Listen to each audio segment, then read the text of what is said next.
मांग है वो कितने समय से होती है? सर ये मांग तो कम से कम 50 साल से है हमारी मांग है। रेजिमेंट आज़ादी का टाइम सन 47 से हमारी आज़ादी के टाइम से हमारी मांग है। अहीरों को हर कौम के यहाँ पे ठाकुर क्या नाम राजपूत रेजिमेंट है, जाट रेजिमेंट है, मराठा रेजिमेंट है, कमाऊ रेजिमेंट है। हमारी रेजिमेंट नहीं हो सकती। सबसे ज्यादा सैनिक शहीद हीरो के होते हैं। आप कारगिल का ले लो 99 का, आप 1962 का रजगला का युद्ध ले लो। जहाँ तक जितनी शहीदें हमारे हीरो ने दी है आज तक किसी ने भी नहीं दी है। आजादी से पहले ले लो, आजादी से पीछे ले लो। इस बार देखा जा रहा है बहुत ज्यादा तादाद में जो लोग आए हैं। हाँ जी। तो इसके पीछे जो मतलब क्या कहना चाहते हो प्रशासन को? प्रशासन जो प्रशासन सोया हुआ है ना, सोया हुआ उनको हम जगाने आ रहे हैं। अभी तो एक मत से 2 से 3 लाख की भीड़ है। इसको सारे हाईवे को और इसको सबको जाम कर देंगे। इस प्रशासन को सोए हुए प्रशासन को जगा देंगे। यहाँ पर देखा जा रहा है बहुत जो युवा है हुआ है, बहुत जोश देखा गया। तो युवाओं की क्या मांग है? स्टेट युवाओं की यही मांग है जो हीर के कंधे पे हमारे लोग होना चाहिए, कंधे पे लोग होना चाहिए हीर का। ये हमारे हीरो की मांग है, यही मांग है हमारी। जब हम मरे तो हमारे कंधे पे लोग होना चाहिए, हीर होना चाहिए, ये हमारी मांग है। सब जात राजपूत है, मराठा है, सबके यहाँ पे लिखा होता है। हम हक मांग रहे हैं, हम ना तो मांग रहे हैं ना कोई आरक्षण की मांग कर रहे हैं। हम हक मांग रहे हैं। मैं भी एक सैनिक परिवार की फैमिली से बिलोंग करता हूँ। मेरे दादाजी स्वतंत्रता सेनानी थे, ठीक है। मेरे पिताजी थे वो भी आर्मी में थे, ठीक है। तो हमें इस चीज का एहसास है। उन्होंने जो हमारे से कहानियां बताई है जिससे उन्होंने संघर्ष किया है, और फिर हमें अपना मान सम्मान नहीं मिल रहा है। हमें मान सम्मान फिर नहीं मिल रहा है। हमारी खाली एक छोटी सी मांग है, हमारे कंधे पर हमारी ये मांग है, हमारे कंधे पर अहीर लिख दो खाली। तो यहाँ पे प्रदर्शन के लिए कहाँ से लोग आए हुए हैं? यहाँ पे प्रदर्शन के लिए आप क्या बात कर रहे हो? हरियाणा, यूपी, MP, गुजरात,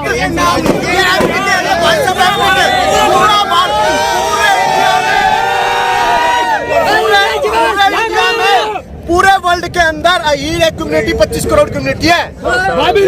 25 करोड़ अहीर होते हैं। अगर हम यहाँ चाहे तो सरकार को एक दिन में बर्खास्त सरकार गिरा सकते हैं।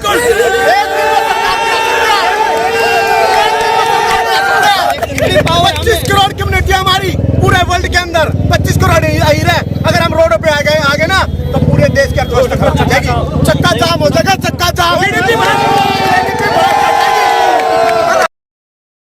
से RW प्रेसिडेंट, और मैं आप लोगों को आपके चैनल के माध्यम से बहुत बहुत धन्यवाद कर रहा हूँ। आप इस पूरे प्रोग्राम को कवर कर रहे हैं। और ये अहीरों की आज से नहीं पिछले 70 सालों से मांग चली आ रही है। और आज के दिन जो हमारा शहीदी दिवस आज भगत सिंह है, राजगुरु है, सुखदेव, उनके नमन करते हुए आज अपने पूरे अहीरों ने एक शौर्य दिखाने का काम किया है। और ये सरकार को चेताने का एक काम है कि ये अहीरों की जो इतनी लंबी समय से मांग चली आ रही है, उनके शौर्य की हकूक की लड़ाई है। हमारे जितने भी अहीर भाई 1857 के समय लगा लो या आज़ादी से पहले के लगा लो, 1962 की लड़ाई है, रेजांगला की होगी, 1965 की लड़ाई है, या रेजांगला के बाद कारगिल की लड़ाई है। तो हमारा ये जो क्षेत्र अहीरवाल हो गया, एक तो यहाँ पे हरियाणा में दक्षिण हरियाणा, तो दक्षिण हरियाणा से भी बहुत से अहीरों ने अपनी श्रद्धांजलि दी है। और जो शहीद हुए हैं उनको कंधे पे नाम नहीं मिला है। जब तक कंधे पे नाम नहीं मिल जाता है, ये आवाज़ और ये हकूक की लड़ाई चलती रहेगी। अहीर रेजिमेंट की जो लड़ाई है ये सिर्फ और सिर्फ एक हमारी कौम की हकूक की लड़ाई है, सम्मान की और कंधे पे नाम की लड़ाई है। जितने भी हमारे अहीर भाई शहीद हुए हैं उनको एक सम्मान दिया जा रहा है। और इसमें आप देख रहे हैं कि आज अहीर नहीं, पूरी 36 बिरादरी से लोग आ रहे हैं। और पूरी जितनी भी राजनीतिक पार्टियां हैं सभी, चाहे अभी जाट भाइयों से लगा लो, दीपेंद्र हुड्डा जो हमारे रोहतक से सांसद है, राज्यसभा में उन्होंने अभी हमारी अहीर रेजिमेंट की मांग उठाई है। और इसके अलावा हरियाणा में जो हरियाणा विधानसभा है उसमें कुलदीप सिंह जी ने हमारा साथ दिया है। और अदर पार्टियों से अब हमारे यहाँ से पटौदी से विधायक हैं सत्यप्रकाश जरावता, वो आवाज़ उठा चुके हैं। और अपना संसद के अंदर ये अपने यहाँ से रोहतक से हैं,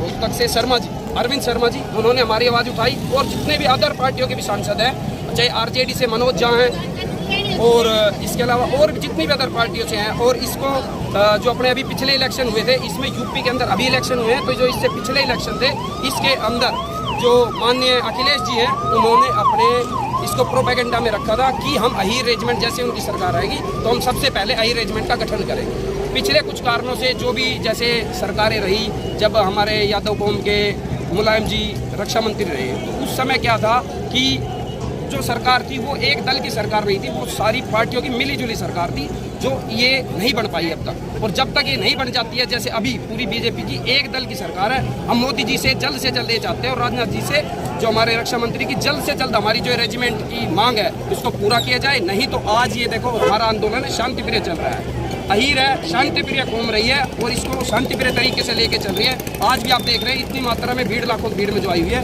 पर कोई भी एक प्रकार का कोई दंगा फसाद या ऐसे कोई भी आदमी है, क्योंकि अहीर जो कौम है एक शांति प्रिय घूम रही है। तो इस हमारी मांग को शांति प्रिय तरीके से और जल्द से जल्द जो बीजेपी सरकार है और मोदी जी की सरकार है, जल्द से जल्द हमें उम्मीद है कि जल्द से जल्द इसको पूरा करें।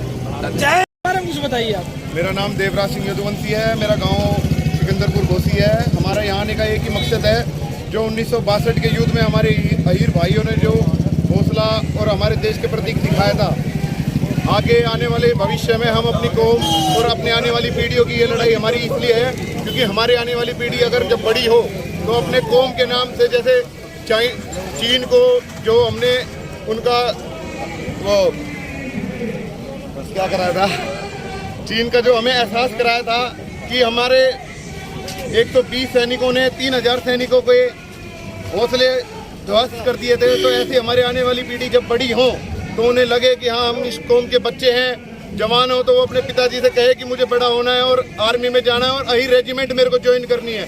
अहीर रेजिमेंट जब आर्मी, इंडियन आर्मी में जो आएगी तो जब आएगी तो हर देश, जो अदर देश जो हमारे अगल बगल में जो चाइना, पाकिस्तान, वो हमारे से खफा उठेंगे कि भाई अहीर रेजिमेंट दोबारा बन चुकी है। हमारा एक अहीर रेजिमेंट, एक आर्मी, एक 10 के बराबर, 100 के बराबर है। वो इतिहास आपने 1962 के युद्ध में आपने देख लिया।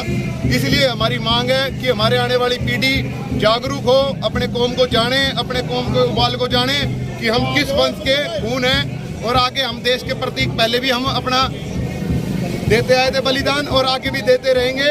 ये कौम लड़ती है, लड़ती रहेगी। कहाँ से आए हुए आज जी ये हम आपको बता नहीं सकते। आज शायद पूरे देश से हमारा हर समाज, एक एक वर्ग उठ के यहाँ पे आया है। उन्हें भी पता है इस कौम के लिए हम सबको खड़ा होना पड़ेगा क्योंकि सब इस कौम की इतिहास जानते हैं। ठीक है, धन्यवाद। और कोई इंटरव्यू? खैरटापर गाँव, दिल्ली जी। ये अहीर रेजिमेंट की मांग इंडिया की सबसे बड़ी बहादुर को संख्या में, बहादुरी में अपने मान सम्मान के लिए मांग रही है। कोई आरक्षण मांगता है, कोई जमीन मांगता है, कोई नौकरी मांगता है।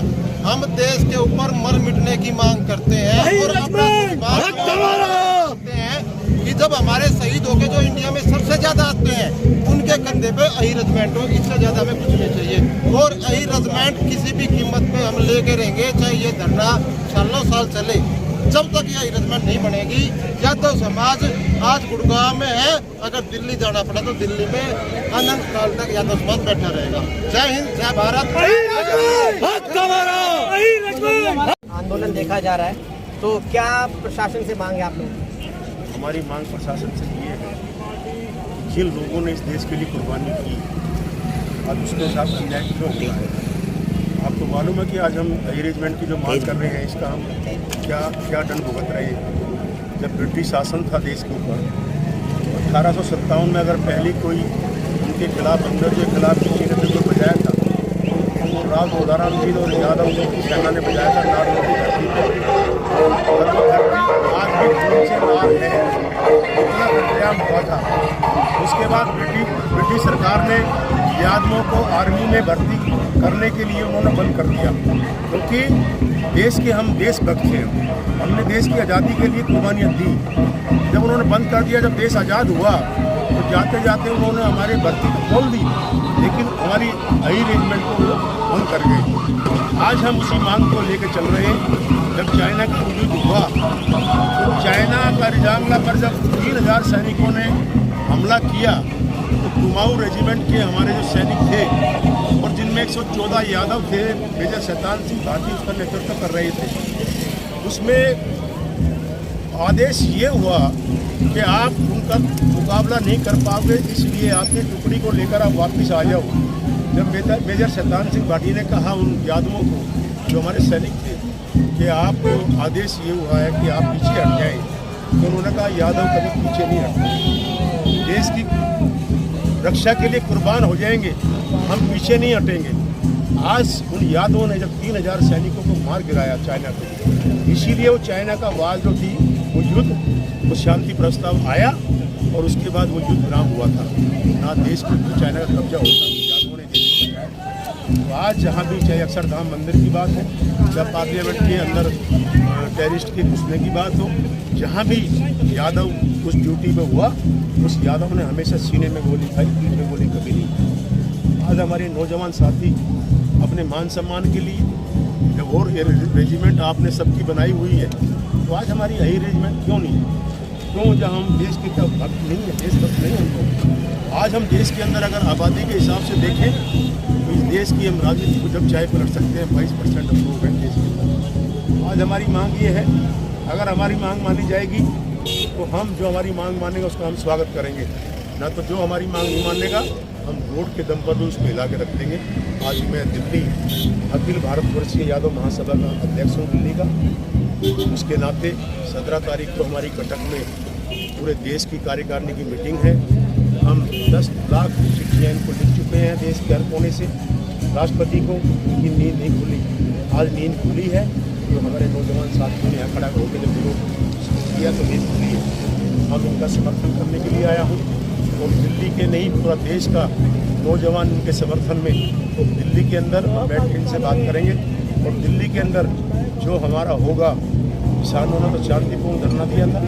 हम लोग अपनी मांग के लिए, अगर हमारी मांग नहीं मानी गई तो हम किसी भी हद तक पहुंचने को तैयार रहेंगे और हायर रेजिमेंट लेके रहेंगे। ये हमारा संकल्प है। ठीक है।